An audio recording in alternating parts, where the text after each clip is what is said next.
बिस्मिल्लाहिर्रहमानिर्रहीम। मैं हूं उमैर निसार और आप देख रहे हैं मेरा YouTube channel think and grow rich with Umair Nisar. Dear students, chemistry से अगर आप परेशान हैं, केमिस्ट्री आपको समझ नहीं आती, आप केमिस्ट्री से काफ़ी घबराए हुए हैं, केमिस्ट्री फोबिया है, केमिस्ट्री से डर लगता है, तो यकीन जाने कोई डरने की ज़रूरत नहीं है। ये चैनल आपके लिए है, मैं यहाँ पर मौजूद हूँ। मैं आपके लिए यकीनन इंशाल्लाह अल्लाह खैर रखे हर चीज़ को बड़े आसान तरीके से बनाकर पेश करूँगा। डियर स्टूडेंट्स, इसमें कोई शक नहीं है केमिस्ट्री थोड़ा मुश्किल सब्जेक्ट है, खुश्क सब्जेक्ट है, लेकिन आपने मेरी बातें सुननी और वीडियो को एंड तक देखना है। आज हम केमिस्ट्री का चैप्टर नंबर 6वां इक्विलिब्रियम इसे डिस्कस करेंगे। आपको पता होना चाहिए केमिस्ट्री की नई किताब आ चुकी है। ये किताब हम इसे स्टार्ट करेंगे चैप्टर नंबर 6। तो चैप्टर नंबर 6 का टॉपिक नंबर 1 क्या है जी? Reversible reaction and irreversible reaction. अच्छा, रिवर्सिबल और इरिवर्सिबल। रिवर्सिबल लफ्ज निकला है रिवर्स से। रिवर्स से मुराद है आगे की तरफ जाना और पीछे की तरफ आना, इसे कहते हैं रिवर्सिबल रिएक्शन। यानी ये रिएक्शन है आगे की तरफ भी जाएगा और पीछे की तरफ भी जाएगा। इसे रिएक्शन जो दोनों सिमतों के अंदर मूव करे, forward as well as backward, आगे की तरफ भी और पीछे की तरफ भी, इसे हम रिवर्सिबल रिएक्शन कहते हैं। डियर स्टूडेंट्स, इसकी एग्जांपल्स पहले हम सादा देखते हैं। आप सुबह सुबह घर से स्कूल जाते हैं, फिर क्या करते हैं? स्कूल से घर आ जाते हैं। इसी तरह गाड़ी आपने देखी होगी, उसका रिवर्स गियर होता है, गाड़ी आगे की तरफ भी जाती है और फिर पीछे की तरफ भी आती है। इससे जी तो डियर स्टूडेंट्स, आपकी किताब में रिवर्सिबल रिएक्शन की जो एग्जांपल है वो N2 + 3H2 ये दी हुई है। दोनों तरफ एक सिमत ये है, दूसरी ये वाली है। इसे ऐसे शो किया जाता है हाफ एरो के साथ। अच्छा, इसके बाद अब हम इरिवर्सिबल रिएक्शन की एग्जांपल्स देखते हैं। ऐसे रिएक्शंस जो इरिवर्सिबल हैं, जो रिवर्स नहीं होते, जो एक ही सिमत में मूव करते हैं। आपका जो लकड़ी का जलना है, जब लकड़ी जल जाएगी, अब साफ ज़ाहिर राख बन जाएगी, राख से लकड़ी दोबारा वापस नहीं आ सकती। तो लकड़ी का जलना ये इरिवर्सिबल यानी रिवर्स नहीं हो सकता। इसी तरह आपका जितना भी गर्मी का मौसम है, यकीनन सब लोग स्कंजबीन यानी शिकंजवी जिसे कहते हैं वो बनाकर पीते हैं, या चाय बनाकर सर्दियों में पीते हैं। अब चाय का बनना है या शिकंजवी, चाय में क्या होता है? दूध होता है, चाय होती है, चीनी होती है। जब वो बन जाती है, चाय बन गई। अब चाय से दोबारा दूध, चीनी और वो चीज़ें वापस नहीं आ सकती। इसी तरह जब आपका लेमन वाटर, जिसे स्कंजबीन या शिकंजवी कहा जाता है, पानी होता है, चीनी होता है, नमक होती है, तो कहने का मकसद है जब ये मिल जाएंगे, मिक्स हो जाएंगे, तो शिकंजवी बन जाएगी। लेकिन शिकंजवी से ये तीनों चीज़ें यानी चीनी, पानी, नमक वापस नहीं बनेगा। तो शिकंजबीन का जो बनना है ये एक इरिवर्सिबल यानी कि रिवर्स नहीं हो सकता। चाय का बनना है ये भी इरिवर्सिबल, रिवर्स नहीं हो सकता। यकीनन आपको बात समझ आ गई होगी। जहाँ तक रिवर्सिबल रिएक्शन की बात है, तो आपके जो किताब है इसमें ये भी डिस्कस किया गया है, मुख्तलिफ मिसालें हैं। उसमें ये डिस्कस किया गया है कि अगर खुले बर्तन में आपका रिएक्शन हो रहा होता है तो कुछ गैस जो है वो हवा में उड़ जाती है और जैसे कार्बन डाइऑक्साइड है शामिल हो जाती है। इस तरह के रिएक्शन भी रिवर्सिबल हैं। डियर स्टूडेंट्स, इसके अंदर 2 वर्ड और यूज़ हुए हैं। सफ़ा नंबर 82 और 83 के ऊपर इक्विलिब्रिया 9th क्लास का मौजूद है। तो कौन से वर्ड है? एक है हाइड्रेटेड। हाइड्रेटेड से मुराद है पानी से भरा हुआ, मुकम्मल पानी होना। अगर हमने पानी पिया हुआ होगा तो हम हाइड्रेटेड हैं। अगर हमने पानी की कमी है तो हम नॉन हाइड्रेटेड या एनहाइड्रस हैं। एनहाइड्रस का मतलब है कि पानी की कमी, पानी का ना होना। नॉन हाइड्रेटेड पानी का ना होना और हाइड्रेटेड पानी का होना। डियर स्टूडेंट्स, ये 2 अल्फाज यूज़ किए गए हैं। इसके अलावा हेक्सा यूज़ किया। हेक्सा का मतलब 6 होता है। मैं उम्मीद करता हूँ आपको यकीनन मेरी वीडियोस से फ़ायदा भी हो रहा होगा। अगर आपको मेरी वीडियोस पसंद आ रही हैं, केमिस्ट्री समझ आ रही है, तो डियर स्टूडेंट्स मेरे चैनल को सब्सक्राइब भी कर दीजिएगा, लाइक भी कर दीजिएगा, शेयर भी कर दीजिएगा, कमेंट्स ज़रूर दीजिएगा, क्योंकि यही वो चीज़ें हैं जो जिससे हमारी हौसला अफजाई होती है और हम ज़्यादा से ज़्यादा काम कर सकते हैं। Thank you. Enjoy the lecture, enjoy chemistry. आगे पूरी वीडियो मौजूद है।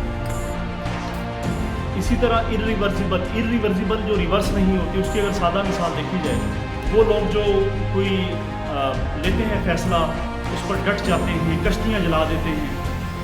ये इरिवर्सिबल की आम सी सादा ज़िंदगी से हम मिसाल उठा सकते हैं। जैसे कायद आज़म मोहम्मद अली जिन्ना, उनका जो ये फैसला लेना कि हम पाकिस्तान लेकर रहेंगे, पाकिस्तान हासिल करके रहेंगे, तो ये इरिवर्सिबल जो डिसीजन था, ये फैसला जो है यानी कि हम लेके रहेंगे, बस वापस नहीं हम हटेंगे इस बात से।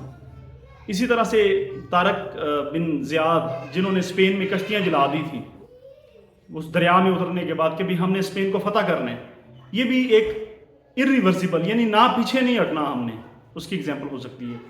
कुछ लोग ऐसे भी होते हैं जो बच्चे हैं यकीनन, वो कहते हैं हमने नहीं पढ़ना भाई, हमने ये फैसला ले लिया है, आवारागर्दी करनी है, आवारगी करनी है, सड़कों पर फिरना है, रोड मास्टर बन जाना है, बस टाइम ज़ाया करते रहेंगे, वेस्ट करते रहेंगे, लेकिन हमें पढ़ना नहीं है। वो भी ऐसे फैसला ले लेते हैं और कहते हैं भी हम इस फैसले से पीछे नहीं हटने वाले। माँ बाप का वक्त ज़ाया करते हैं, अपना वक्त ज़ाया करते हैं और कहते हैं बस हमने फैसला ले लिया है, हम बस इसे भी irreversible.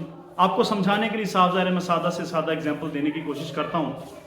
It is also an example of irreversible reaction. अब कुछ लोग ढीठ होते हैं, गलत फैसला लेने के बाद उस पर अड़े रहते हैं, ये भी इरिवर्सिबल है। तो ये सादा सी मिसालें थी जी, जो मेरे पास नॉलेज है, ये इल्म है। केमिस्ट्री खुश्क सब्जेक्ट है, लेकिन ऐसी एग्जाम्पल्स जहन में रखेंगे तो फिर ऐसा नहीं हो सकता कि केमिस्ट्री आपसे दूर जाए, आपको केमिस्ट्री सबसे आसान लगेगी। थैंक यू, देखते रहिए मेरी वीडियो। बिस्मिल्लाहिर्रहमानिर्रहीम। जी तो प्यारे बच्चों, चैप्टर नंबर 6 आ चुका है, नई किताब का, न्यू बुक का चैप्टर नंबर 6। क्या है चैप्टर नंबर 6 का नाम? इक्विलिब्रिया या इक्विलिब्रिया, यानी कि सुकून पजीरी की हालत में आ जाना, आराम की हालत में आ जाना, न्यूट्रल शक्ल में आ जाना, बैलेंस्ड फॉर्म के अंदर आ जाना, इसे कहते हैं इक्विलिब्रिया। बड़ा ही आसान चैप्टर है, बड़ा मज़ेदार चैप्टर है। पहले 10वीं जमात में हुआ करता था, अब क्योंकि सिलेबस चेंज हो चुका है तो 9th क्लास में। जी तो डियर स्टूडेंट्स, पढ़ते हैं। बेसिकली ये है क्या? कीमियाई रिएक्शन। अच्छा, ये बात आपको पता नहीं, कीमियाई से मुराद है, कीमियाई रिएक्शन से मुराद है ऐसा अमल जिसके अंदर केमिकल्स आपस में मिक्स होते हैं, अमल करते हैं, इसे कहते हैं कीमियाई रिएक्शन। केमिकल्स अब देख लें आप, नमक है और पानी है, जब ये नमक पानी में मिक्स होता है यानी NaCl, इसे आप नमक कहते हैं, और H2O ये वाटर है। अब ये पानी है, ये नमक है, जब ये मिक्स होंगे जो आपके पास आंसर आएगा, इसे हम केमिकल रिएक्शन कहते हैं कि ये भी केमिकल है, ये भी केमिकल है, दोनों आपस में रिएक्ट करेंगे तो क्या बनेगा, जो यहाँ पे बनेगा उसे हम केमिकल रिएक्शन कहते हैं।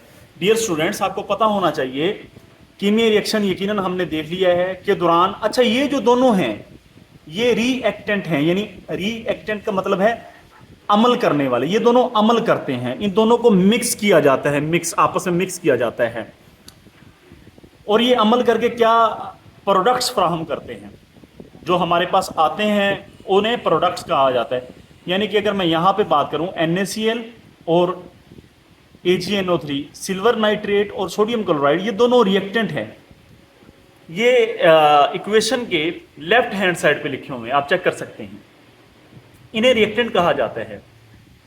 और जब ये रिएक्ट आपस में करते हैं, बदले में हमारे पास आंसर आता है, जो भी जवाब आया इसे हम प्रोडक्ट्स कहेंगे। ये भी प्रोडक्ट है, ये भी प्रोडक्ट। यानी हम यहाँ से ये इस बात को बखूबी वाकिफ हो गए हैं कि कीमियाई इक्वेशन या कीमियाई मुसावात के अंदर आपके पास राइट साइड पे प्रोडक्ट लिखे होते हैं और लेफ्ट साइड पे रिएक्टेंट्स लिखे हुए होते हैं। तो कीमियाई रिएक्शन के दौरान रिएक्टेंट्स रिएक्ट करके, यानी ये वाले रिएक्टेंट्स रिएक्ट करके प्रोडक्ट्स यानी कि ये वाली चीज़ें फराहम करते हैं, और रिएक्शन उस वक्त तक जारी रहता है जब तक सारे रिएक्टेंट या एक रिएक्टेंट प्रोडक्ट या प्रोडक्ट्स में तब्दील ना हो जाए। यानी कि साफ जारी जी अमल उस वक्त तक जारी रहेगा जब तक ये दोनों या कोई एक अगर है वो प्रोडक्ट में ना चेंज हो जाए। मिसाल के तौर पे झील में दर्ज रिएक्शन पानी में फौरी तौर पर वकू पजीर हो जाता है। अच्छा, सारे बच्चे चेक करें, AQ लिखा हुआ है, AQ mean aqueous solution, AQ mean aqueous solution. इससे मुराद ये है कि NaCl का पानी के अंदर जो सोल्यूशन है, एक्वस कहते ही पानी को है। आपने वो कंपनी सुनी होगी एक्वा, एक्वेरिया या एक्वाफीना, वो पानी, एक्वस मीन पानी होता है, यानी NaCl एक्वस सोल्यूशन। इससे मुराद ये है NaCl का पानी वाला सोल्यूशन, AgNO3 के नीचे AQ, इससे मतलब AgNO3 का पानी के अंदर सोल्यूशन। जैसे हम नमक को पानी में मिक्स करते हैं, NaCl नमक है, AQ मीन पानी में, तो उसका सोल्यूशन जो है वो पानी वाला सोल्यूशन है। खैर ये मैंने तफसील बयान इस वजह से किया आपको थोड़ी थोड़ी चीज़ें समझ आती रहें। तो डियर स्टूडेंट्स, ये रिएक्टेंट थे, ये प्रोडक्ट बन गए। तो आप यहाँ पे भी चेक कर सकते हैं, इन अ केमिकल रिएक्शन, एक ऐसा रिएक्शन जिसमें केमिकल्स अमल करते हैं, the reactants react to give the products. Reactant जो है, जो लेफ्ट साइड पे लिखे हुए हैं, वो रिएक्ट करते हैं ताकि हमें प्रोडक्ट मिले। द रिएक्शन विल कंटिन्यू, और रिएक्शन उस वक्त तक जारी रहता है, होता रहता है, अनटिल जब तक ना हो जाएं ऑल द रिएक्टेंट्स और वन ऑफ द रिएक्टेंट्स, जब तक तमाम रिएक्टेंट्स या रिएक्टेंट्स में से कोई एक इज कन्वर्टेड इनटू प्रोडक्ट। वही सिंपल बात जो हमने यहाँ पे की है। फॉर एग्जांपल ये नीचे हमें दिखाया गया है, आप चेक कर सकते हैं। नेक्स्ट हम इसके ऊपर मजीद बात, अगर रिएक्टेंट्स की मिकदारें, यानी ये रिएक्टेंट्स हैं, इनकी मिकदार होती, जैसे ये फॉर एग्जांपल हाफ kg है, ये भी हाफ kg है, आधा किलोग्राम है। यकीनन केमिस्ट्री एक खुश्क सब्जेक्ट है, बोरिंग है, लेकिन ये ज़्यादातर लोग कहते हैं, लेकिन मेरा मानना कुछ और है। मेरा मानना ये है केमिस्ट्री एक बहुत अच्छा सब्जेक्ट है, बहुत नंबर देता है, कोई बोरिंग नहीं है, कोई ऐसा कुछ नहीं। अलबत्ता ये ज़रूर है कि इसे वक्त देना पड़ता है, इसे जहन देना पड़ता है, इसे पढ़ना पड़ता है, इसके साथ आपको मेहनत करनी पड़ेगी। ऐसा नहीं होगा कि ये पकी पकाई खीर आपको वैसे मिल जाएगी, ये खुद बनाना पड़ेगा सारा मामला। जी तो डियर स्टूडेंट्स, मेहनत क्योंकि हमने करनी नहीं है और करते नहीं हैं, और सारा जो है वो नज़ला हम केमिस्ट्री पर गिरा देते हैं। हाँ जी, मेहनत करें इंसान तो क्या नहीं कर सकता। आज देख लें इंसान कहाँ तक पहुँच गया, ये तो फिर भी केमिस्ट्री है। जी तो हम बात कर रहे थे the reactions goes to completion. जो रिएक्शन है ये वाला जो दिखाया गया है, ये सारे के सारा ये उस वक़्त तक मुकम्मल होगा।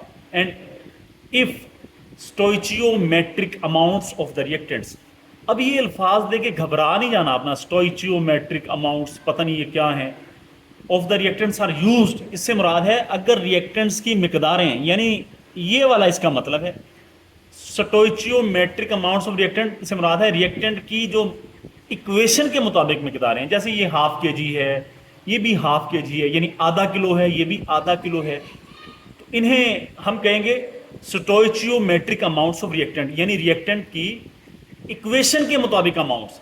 यानी यहाँ पे इक्वेशन में आधा किलो ये है, आधा किलो ये है, तो इक्वेशन के मुताबिक जो अमाउंट हैं उन्हें स्टोइचियोमेट्रिक अमाउंट्स ऑफ द रिएक्टेंट्स कहेंगे।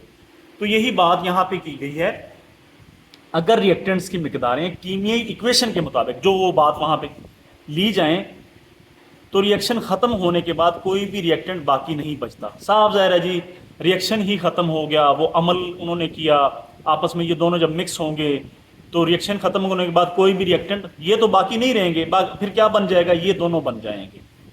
अब आप मिसाल लगा लें, सादा सी एग्जांपल है, जैसे चीनी है, उसके बाद आप इसके अंदर चीनी ले लें, आप इसके अंदर थोड़ा सा नमक भी डाल लें, आप पानी डाल लें, आप लेमन भी डाल लें, थोड़ा सा लेमन भी डाल लिया आपने। अब ये चार चीज़ें हैं, इनकी थोड़ी थोड़ी मिकदार ले लें। इसके बाद क्या बनेगा, क्या स्कंजबीन, जिसे आप शिकंजवी कहते हैं, गर्मियों में बड़ी अच्छी लगती है जी, जैसे शिकंजवी कहते हैं, या लीमू का पानी।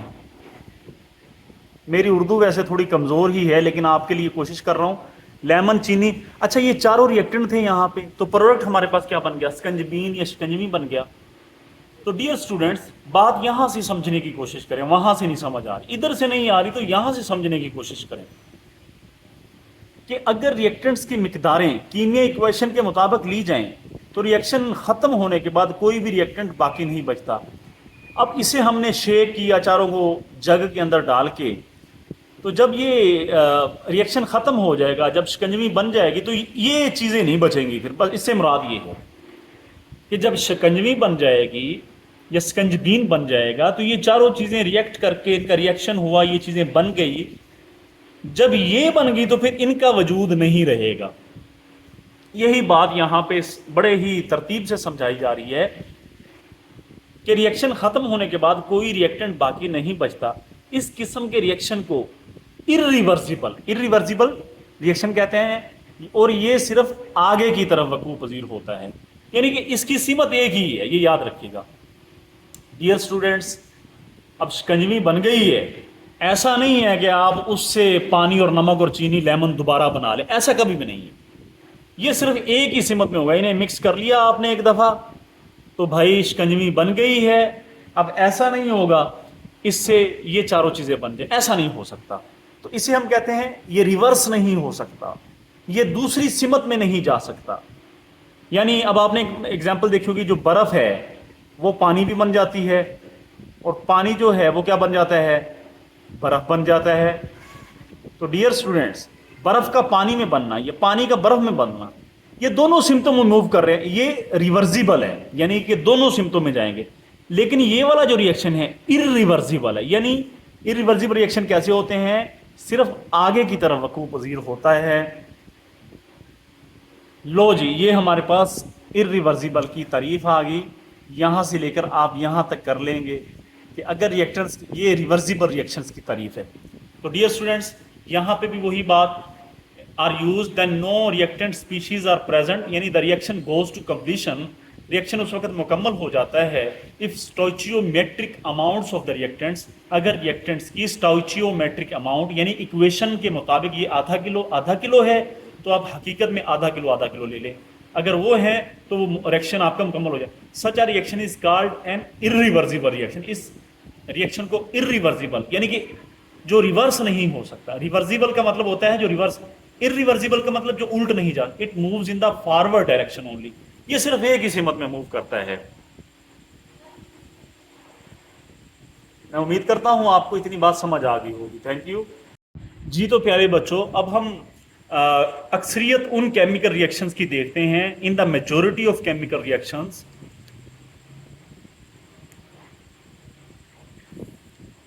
However the reaction does not go to completion, यानी काफी सारे ऐसे रिएक्शन भी होते हैं जिनमें आपके जो रिएक्शन है, ये वाला जो अमल है, ये आपका कंप्लीशन नहीं होती, मुकम्मल नहीं होता। The products of the reaction react among themself, जो प्रोडक्ट्स हैं रिएक्शन के, वो आपस में अमल करते हैं to give back the reactants. यानी क्या होगा कि जब ये दोनों अमल करते हैं तो आपके पास N2 + 3H2 अमल करेगा, ये 2NH3 बन जाएगा।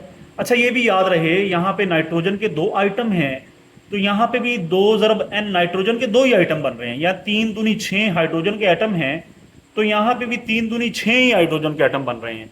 तो केमिकल इक्वेशन कहते हैं इसे, इक्वेशन से मुराद होता है मुसावात। तो इसमें यह है कि N2 और 3H2 मिलेंगे तो ये 2NH3 में, ये एक आपने एरो दिखाया हुआ है। इसी तरह 2NH3 को अगर ये वाली कंडीशंस मिल जाएं तो आपके पास ये एरो के साथ ये बन सकते हैं, ये यानी क्या बात हुई, स्कूल से हम घर गए और घर से फिर किधर आ गए, स्कूल जी। तो डियर स्टूडेंट्स, यानी स्कूल से आप चले जाते हैं घर और घर से आप चले जाते हैं स्कूल, ये है वो सारी बात जिसके अंदर सारी छुपी हुई है। यानी स्कूल से आप घर, घर से स्कूल, इसे कहते हैं रिवर्सिबल, यानी कि आप उल्ट सिमत में भी आ सकते हैं, दोनों सिमतों में मूव कर सकते हैं। एक बच्चा है जो सुबह घर से स्कूल आता है और फिर जब छुट्टी हो जाती है स्कूल से घर चला जाता है, यानी दोनों सिमतों के अंदर मूव कर सकते हैं। तो हम यहाँ पे वही बात कर रहे हैं कि जनाब, the products of the reactant react among themselves, जो प्रोडक्ट होते हैं, यानी ये वाली चीज़ें दोनों, या फिर ये वाली चीज़ें, प्रोडक्ट जो होते हैं वो आपस में रिएक्ट करते हैं to give back the reactants, यानी दोबारा हमें ये रिएक्टेंट्स मिल जाएंगे। लेकिन ये तो इरिवर्सिबल रिएक्शन है, रिवर्सिबल रिएक्शन ये है।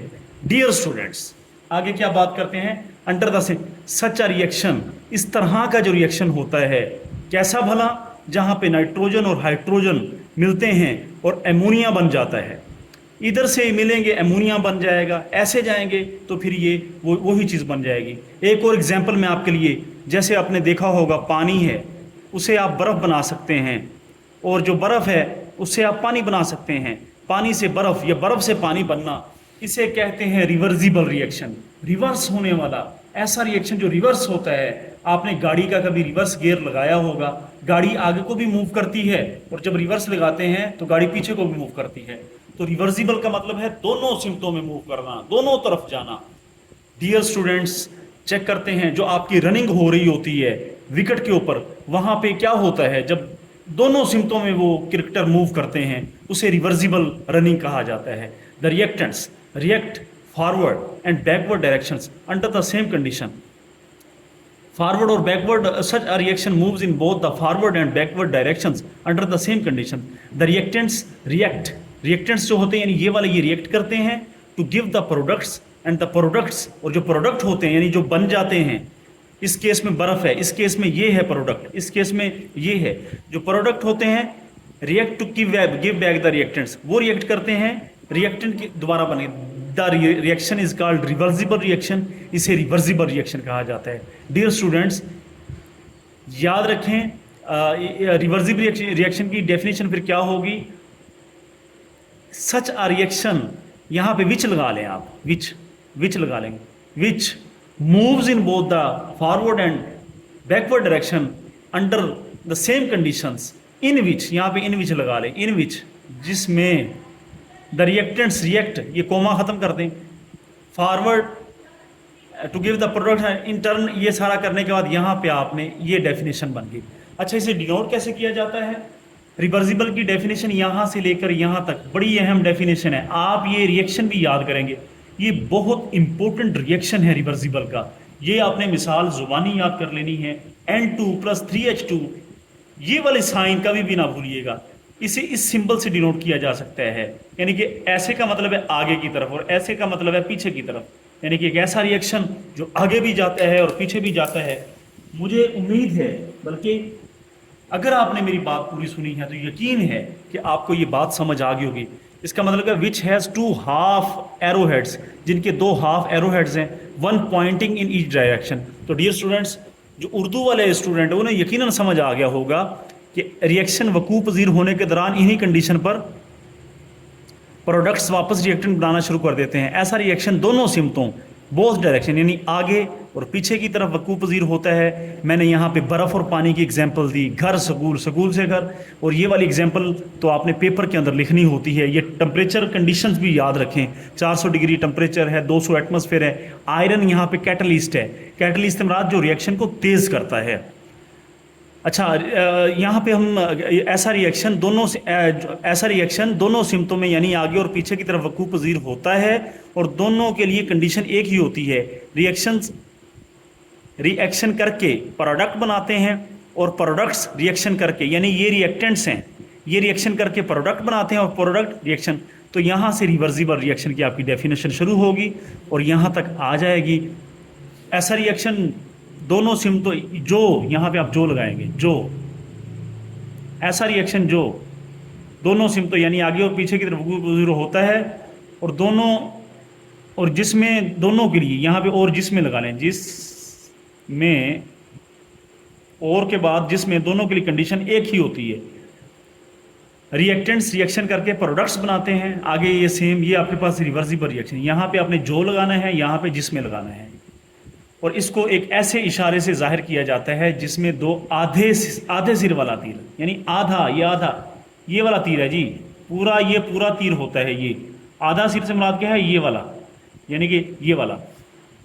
तो डियर स्टूडेंट्स, यकीनन आपको ये बात समझ आ गई होगी जी। तो डियर स्टूडेंट्स, जो ऊपर वाला रिएक्शन हमने डिस्कस किया था N2 + 3H2, इसमें आप चेक कर सकते हैं कितने, नाइट्रोजन के 2 एटम थे, हाइड्रोजन के 3। इसी तरह in this reaction 1 mole of nitrogen gas reacts with the 3 moles, इसे मोल्स कहेंगे जी, of hydrogen gas under the given reactions condition. Condition क्या थी आप जाके पीछे चेक कर लें।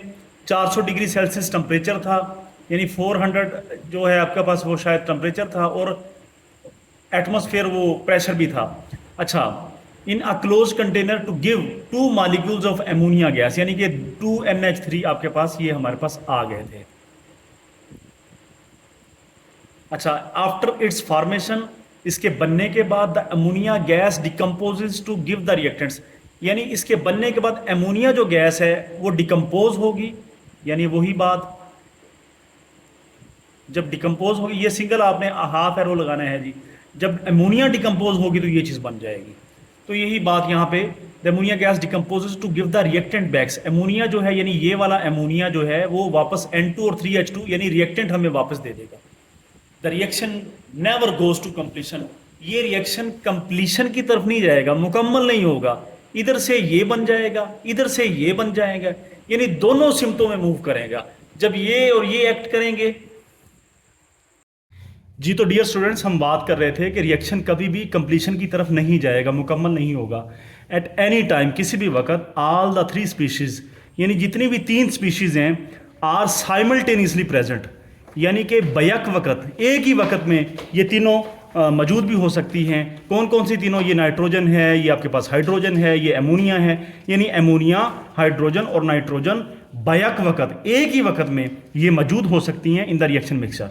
तो यहाँ से भी हम देख लेते हैं, सिंपल वही बातें लिखी हैं कि तीनों अशिया बैक वक्त रिएक्शन में, मिक्सचर में पाई जाती हैं। तो ये और ये बिल्कुल सेम है।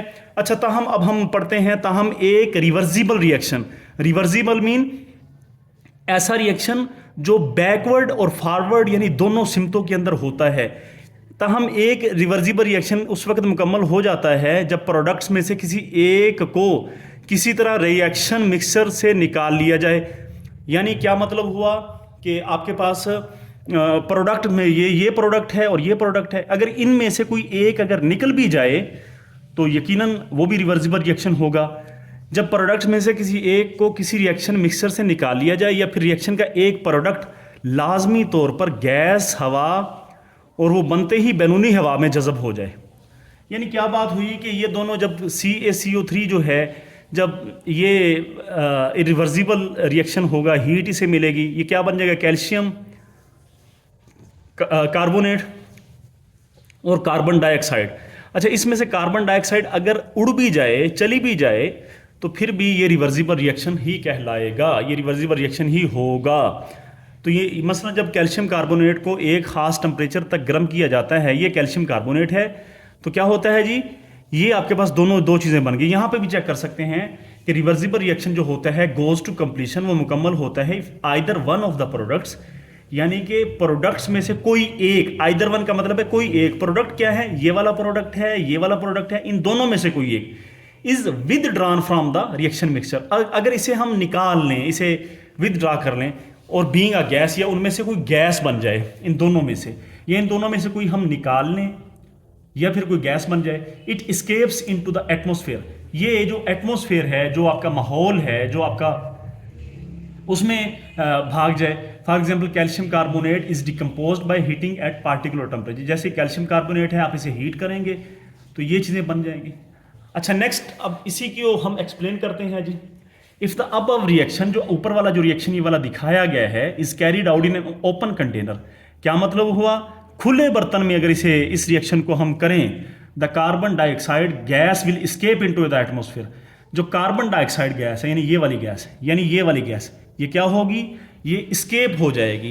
ये साफ ज़ाहिर है कार्बन डाइऑक्साइड हवा में शामिल हो जाएगी। एस्केप मीन भाग जाना, हवा में शामिल हो जाना। As soon as it is formed, and जैसे ही कार्बन डाइऑक्साइड बनेगी, यानी इसे आपने हीट किया, जैसे ही कार्बन डाइऑक्साइड बनी तो ये हवा में शामिल हो जाएगी। Reaction is force to go to completion, और रिएक्शन आपका मुकम्मल हो जाएगा। तो यही बात हमने यहाँ पे बात की है कि कार्बन डाइऑक्साइड बाहर निकलकर हवा में शामिल हो जाएगी और रिएक्शन खुद ब खुद मुकम्मल हो जाएगा। तो जो ऊपर बात कर रहे हैं वो सेम वही बातें कर रहे हैं कि किसी एक को किसी तरह रिएक्शन मिक्सर से निकाल लिया जाए तो क्या निकल रहा है? Carbon dioxide. ये आप देख लें जी, बाहर निकल जाती है, यानी कि निकाल लिया जाए, वो चीज़ ये वाली है। तो डियर स्टूडेंट्स, आपको बात समझ आ जानी चाहिए। इसके बरअक्स, यानी कि अगर इसके अलावा, इससे उल्ट, अगर रिएक्शन एक ऐसे बर्तन में किया जाए जो ऊपर से बंद हो, जैसे ये बर्तन है जी, ये है खुला बर्तन, लेकिन ऊपर से बंद होगा तो साफ ज़ाहिर है वो कार्बन डाइऑक्साइड बाहर नहीं जा सकेगी। यानी हम बात ये कर रहे थे कि अगर आपके पास ये कंटेनर ऊपर से बंद है, अब इसके अंदर अगर आप रिएक्शन कर रहे हैं तो साफ ज़ाहिर है जो कार्बन डाइऑक्साइड है यहाँ से, ये बाहर निकल नहीं पाएगी। बाहर नहीं निकल पाएगी तो फिर क्या होगा? सारे बच्चे गौर से देखें भाई, हमारे पास क्या सीन बनेगा जी। ऊपर से बंद हो, यानी अगर रिएक्शन एक ऐसे बर्तन में किया जाए जो ऊपर से बंद हो, तो कार्बन डाइऑक्साइड कैल्शियम ऑक्साइड से, यानी ये कार्बन डाइऑक्साइड कैल्शियम ऑक्साइड से रिएक्ट करके वापस कैल्शियम कार्बोनेट बना देगी। यानी ये दोबारा इससे रिएक्ट करेगी और ये वाली चीज़ दोबारा बन जाएगी।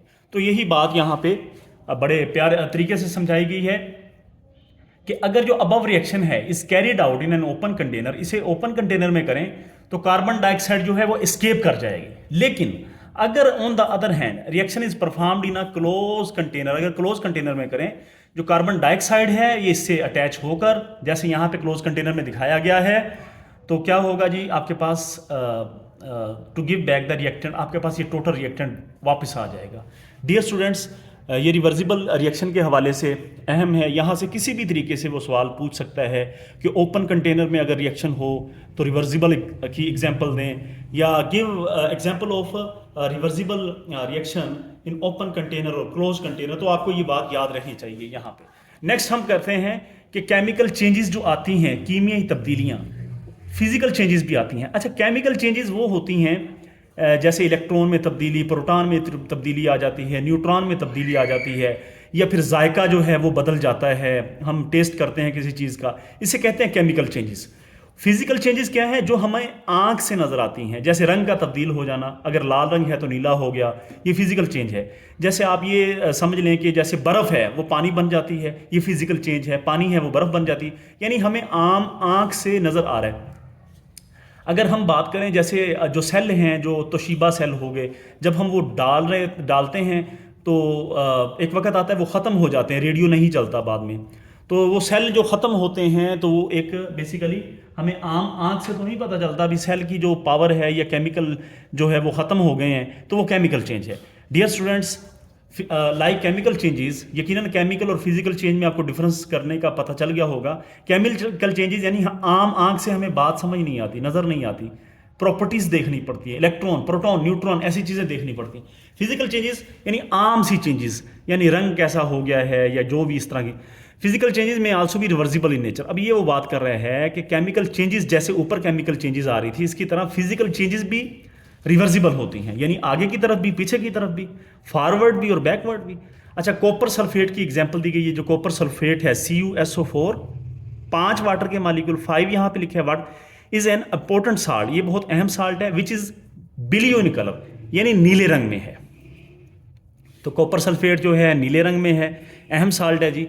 When this salt is heated strongly, अब इस साल्ट को जब आप हीट करेंगे, आप इसके नीचे दर्जा हरारत देंगे, its colour changes to white, यानी जब पहले ब्लू था अब क्या हो गया, सफ़ेद हो गया। अब ये जो रंग का बदल जाना है ब्लू से सफ़ेद, मैंने पहले अर्ज़ की है कि इसे ही फिजिकल चेंज कहते हैं। हमें ये आम आंख से अगर हम देखना चाहें तो हमें पता चल जाएगा, पहले ब्लू था अब सफ़ेद हो गया। This physical change involves the following equilibrium. तो यही बात जो हमारे पास, जब ये साल्ट काफ़ी ज़्यादा गर्म किया जाता है, रंग सफ़ेद हो जाता है, ये तबाही तब्दीली है, दरअसल इक्विलिब्रियम। हाँ जी, क्या है, CuSO4 5H2O। तो क्या होगा, ये आपके पास फॉरवर्ड, ये आपके पास बैकवर्ड, यानी रिवर्सिबल रिएक्शन, ये हीट दे रहे हैं आप, तो क्या होगा, CuSO4 ये सेपरेट हो जाएगा और 5 जो वाटर के मालिक्यूल्स हैं ये सेपरेट हो जाएंगे। इसे अब कहते हैं हाइड्रेटेड। हाइड्रेटेड का मतलब है पानी से भरा हुआ, पानी से भरा हुआ, यानी कि इसे हाइड्रेटेड कहते हैं। और इसे कहते हैं एनहाइड्रेट। जब लफ्ज़ एन आ जाए इसका मतलब है हाइड्रस। एन, हाइड्रस का मतलब पानी है और एन का मतलब है कि पानी नहीं है। एन का मतलब है नहीं, हाइड्रस का मतलब पानी, यानी कि कॉपर सल्फेट का ऐसा सोल्यूशन है जिसमें पानी नहीं है, तो हम क्या करेंगे, कॉपर सल्फेट क्या साथ लगाएंगे, एनहाइड्रस। लेकिन यहाँ पे कॉपर सल्फेट हाइड्रेटेड, यानी पानी इसमें है, तो डियर स्टूडेंट यहाँ पे पानी अलग हो जाता है। तो मेरे ख्याल में यही बात यहाँ पे लिखी हुई है, हाइड्रेटेड कॉपर। हाइड्रेटेड मीन पानी है इसके अंदर 5H2O, लेकिन यहाँ पे एनहाइड्रस यानी कि पानी अब नहीं है कॉपर सल्फेट के अंदर, पानी अलहदा हो गया है। तो इसके साथ ही जब white anhydrous copper sulphate absorbs moisture from atmosphere, it will turn blue again. तो वाइट एनहाइड्रस जो है, जब ये आपके पास मॉइस्चर ऑब्जर्व करेगा, नमी यानी कि ये वाला जो है, अगर नमी को ऑब्जर्व करेगा तो क्योंकि अब सफ़ेद हो गया था, हमने चेक किया है, ये दोबारा वो ब्लू हो जाएगा, it will turn blue again. तो यही बात यहाँ पे लिखी गई है, जब सफ़ेद रंग का कॉपर सल्फेट हवा में से नमी जज़ब करेगा तो दोबारा नीला हो जाएगा। नेक्स्ट आप ये आखिरी एग्जांपल है, वेरी इंपॉर्टेंट है जी। ये हमारे पास क्या है जी, कोबाल्ट क्लोराइड, CO से मुराद होता है कोबाल्ट, Cl2 से मुराद क्लोराइड, और ये है आपके पास हाइड्रेटेड यानी हाइड्रोजन, लेकिन इसमें 6 पानी के मालिक्यूल्स हैं, ये बात याद रहनी चाहिए।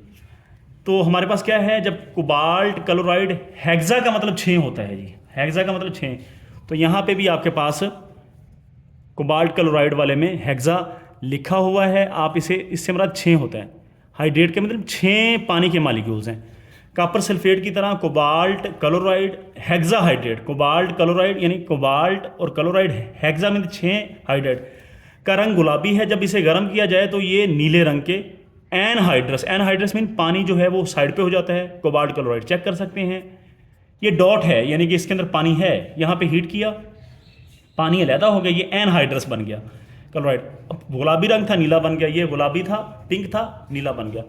इसी तरह जो आखिरी हम एग्जाम्पल कर रहे हैं वो ये है, जब एनहाइड्रस कोबाल्ट को क्लोराइड पानी जज़ब करना शुरू कर देता है तो पहले डाईहाइड्रेट में तब्दील होता है। तो साफ ज़ाहिर है जब ये पानी जज़ब करेगा, पानी लेगा, तो वो डाईहाइड्रेट यानी 2 पानी के मालिक्यूल्स आ जाएंगे। फिर होते होते जो बनफशी रंग का है, यानी बनफशी रंग का है, बनफशी रंग आपको पता ही है, अगर नहीं पता तो आप सर्च करें नेट के ऊपर, कोई काम आप खुद भी किया करें। आजकल मीडिया का दौर है, नेट का दौर है, ग्लोबल दौर है, आप ये उर्दू में बनफशी वहाँ पे लिखेंगे तो आपके पास आ जाएगा।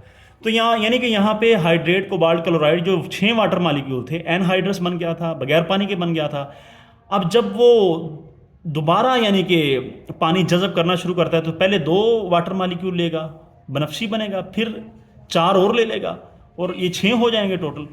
कोबाल्ट यानी यहाँ से इस तरफ गया और अब इस तरफ से कोबाल्ट इधर से ये बन रहा है, तो ये बन चुका है। इसके साथ ही यकीनन ये चीज़ें यहाँ पे लिखी हुई हैं कि पहले it converted into dihydrate in purple colour, this dihydrate then further absorbs 4 more water molecules, यानी पहले 2 फिर 4 और करेगा, 6 हैं। तो ये आपके पास आ चुका है जी।